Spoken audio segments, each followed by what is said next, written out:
Of course, war is horrible, so why did the Palestinians initiate this war with their vicious attack on Israelis on October 7th? Well, they didn't.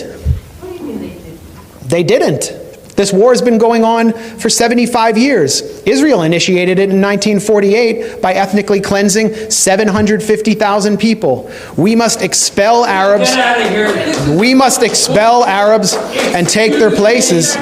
The U.S. We must expel Arabs and take their places. And if we have to use force, not to dispossess the Arabs of the Negev and Transjordan, but to guarantee our own right to settle in those places, then we have force at our disposal. David Ben-Gurion, the first prime minister of Israel, said that in 1937.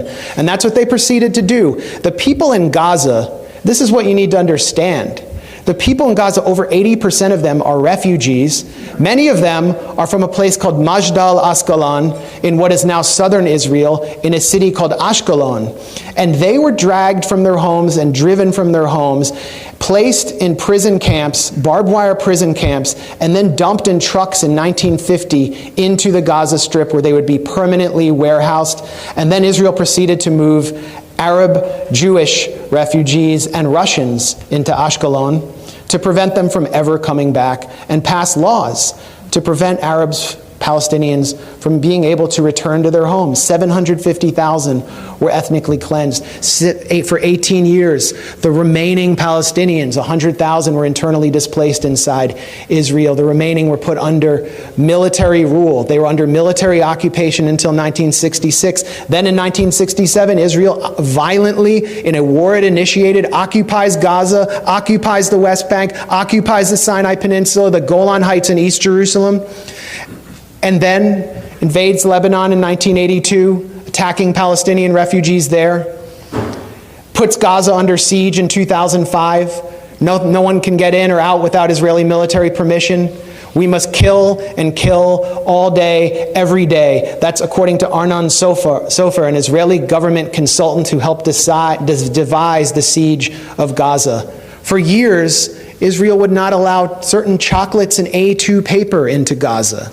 And then they began these brutal military assaults, which they call mowing the lawn. Slaughtering a few people will leave Hamas intact, but teach them a lesson. And I talked to you about those assaults that took place on Gaza. So this didn't come out of a vacuum. You're not going to be able to hold people under siege, to cut them off from the world, and then expect them to just play along.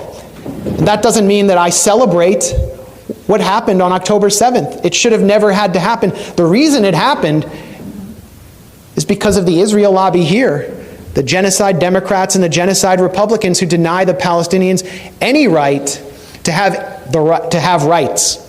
And it's the right to have rights that defines you as a citizen. They're citizens of nothing. And now we see what Israel really thinks of them, really thinks of their children. Gaza has become a graveyard for children, according to UN Secretary General Antonio Guterres.